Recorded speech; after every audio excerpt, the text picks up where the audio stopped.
So in an effort to get the fans into the shoe early, Ohio State's going to open the gates at 10 o'clock on Saturday morning. Usually it's 90 minutes before the start of the game. They're going to do it 2 hours before the start of the game.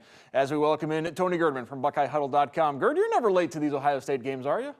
Well, you're putting me in a bad spot now, because if I say I've never been late, then for sure now I'm going to be late on Saturday for the biggest game of the season. So thank you very much for that, Mark. No, I try not to be late. I try to be one of the first people there. And it is interesting that Ryan Day is going on this campaign to get fans into the stadium, because he's absolutely right. It is a huge advantage when fans are there. And Ohio State fans are sometimes pretty late arriving, especially for a noon kickoff. So I think it's smart messaging. It's important to get it out there that if you want to see this team win, you can do your part to help that happen.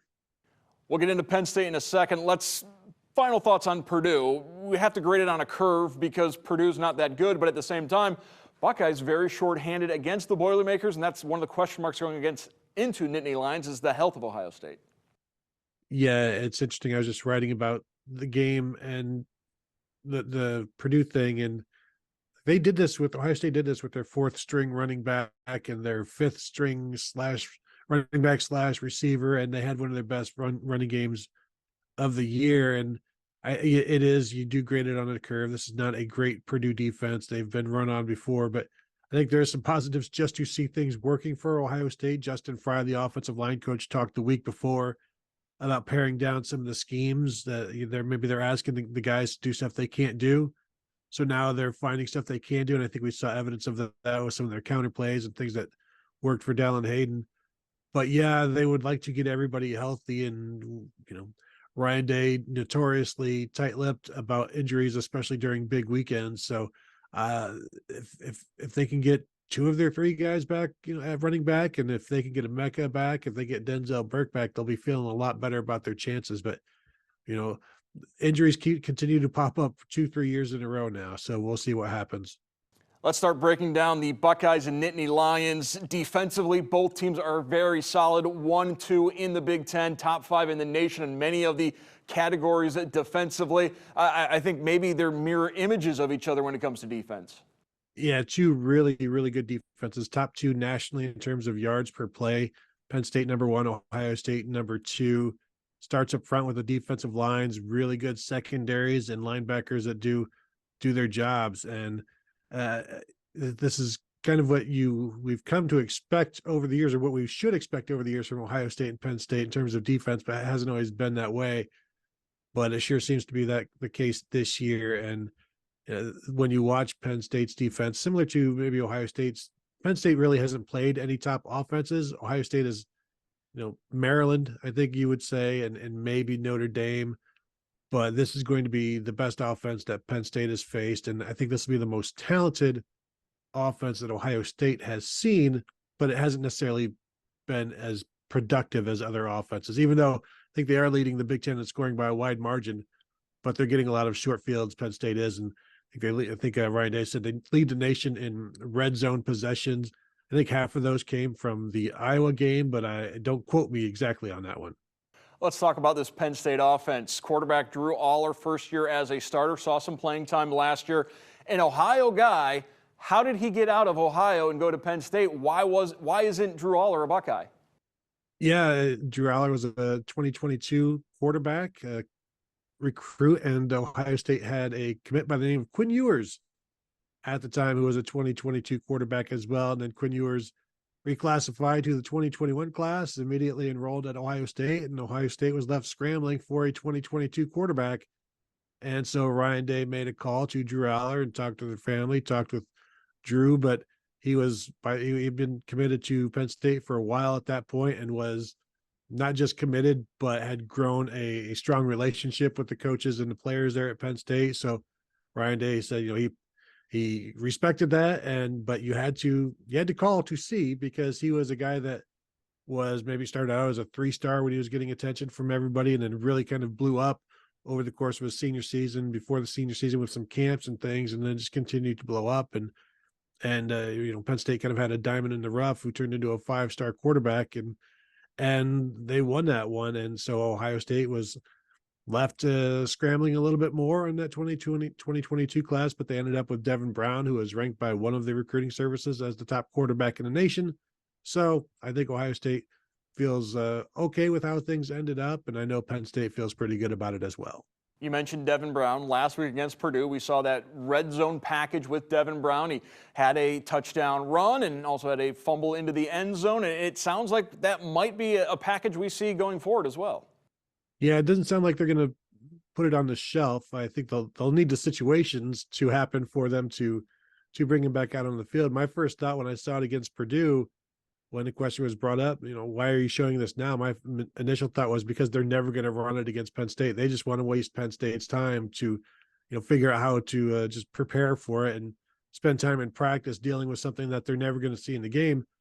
But it was effective. And even on the fumble, that was a fumble at the goal line. The play worked.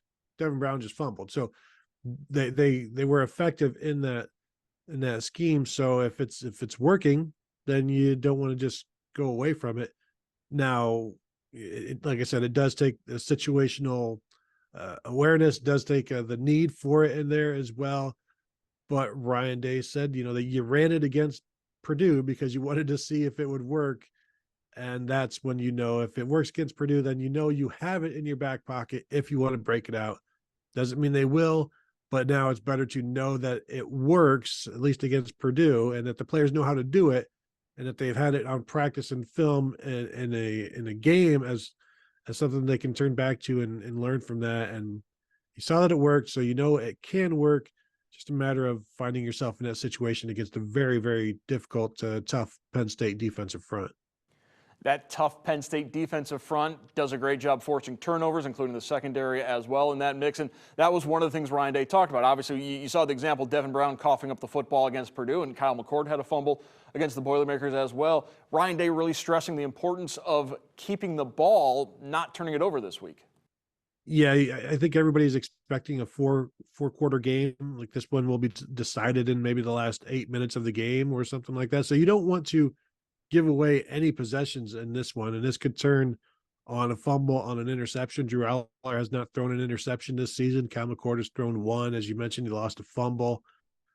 And in these kinds of games, it just takes one. You think back to 2008, Terrell Pryor as a true freshman fumbled the ball at the end of the game on what would have been a first down to secure the, put the Buckeyes in a really good position, and he fumbled and the game was over. And so it just takes one, and this game is going to be, I think most people, as I said, expect it to be tight, and a Penn State defense that has forced a ton of turnovers. So when I asked Ryan Day, have you talked to Kyle McCord about this? And yeah, but no more than usual. But I still think you have to just remind him. They picked off Luke Altmaier, Illinois quarterback, like 4 times. They turned over Iowa a bunch of times. But also, you don't want to scare him into being a conservative quarterback that doesn't have the confidence to go out and do the things that he's done this season. So there's a balance there. But, as Ryan Day told me, like, you're not going to make more of it than any other game because you don't want turnovers in any game. That 2008 Penn State victory, the last time the Nittany Lions beat a ranked Ohio State team in Columbus. They beat an unranked Ohio State team in Columbus in 2011, a very forgetful year for both teams. Who needs this win more, Ryan Day or James Franklin? I would say Ryan Day because the expectations are higher in Columbus at Ohio State. James Franklin has beaten Ohio State before, but I think everybody understands that there is a hierarchy. So if you don't beat Ohio State and you don't beat Michigan, they generally haven't. So that's not okay, but it's understood. And I think also you can still make the playoffs by losing this game for either team. So that maybe takes some of the pressure off of James Franklin. But for Ryan Day, this is as big as it gets. That isn't a Michigan game. And this is something he's been preaching about: toughness. This is going to take toughness to win, because this is a strong physical defense, a strong physical offensive line.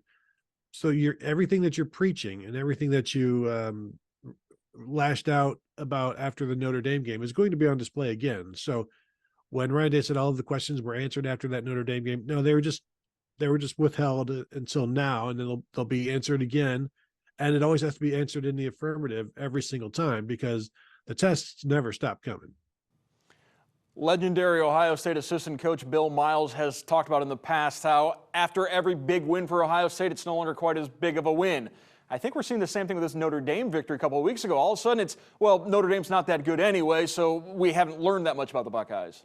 Yeah, it gets that way with the non-conference schedule and the conference schedule. You learn a little bit, but it's always the next opponent. Like, I thought we were going to see a bunch of play action passing from Notre Dame, and we didn't. So now you're still waiting to see that and see how the defense reacts to that. Just stuff that you're expecting that you don't get to see. So then you kind of just kick the can down the road. Well, we'll find out about the defense at that point. We'll find out about the offense at that point. But Notre Dame loses to Louisville, and everybody immediately is like, well, I guess maybe Ohio State shouldn't have struggled so much with Notre Dame. But then Notre Dame goes and lays it on USC, and it's like, well, maybe you just can't make judgments week to week based on what happens in any other game other than the one you are playing in that very moment.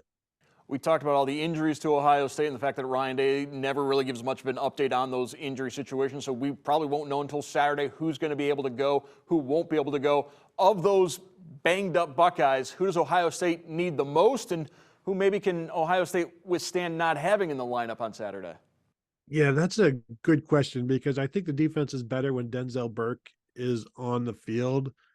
However, Penn State's offense isn't really doesn't really revolve around multiple receivers. So, and they don't go downfield. They have not been successful downfield. But if you don't have Denzel Burke out there, it might start this week. I think they have shown that Dallin Hayden is capable. So if you don't have Travion Henderson and Ryan Williams or Chip Trainum, it feels like they'll be okay with Dallin Hayden, Xavier Johnson, maybe some of Evan Pryor. If you can have Emeka Ibuka out there, that makes everybody better offensively. That imagine if he didn't play against Notre Dame, would the Buckeyes have won that game? So you need your absolute best players, and this is going to be a tougher test, I think, for the Ohio State offense than the Ohio State defense. So I think you'd want to have the Ohio State offense as full go as possible. And if you're putting me in the corner and asking me to pick one player, I think I'd say Emeka Ibuka.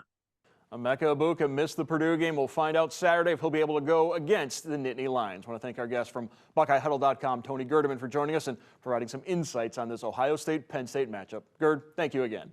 Thanks for having me.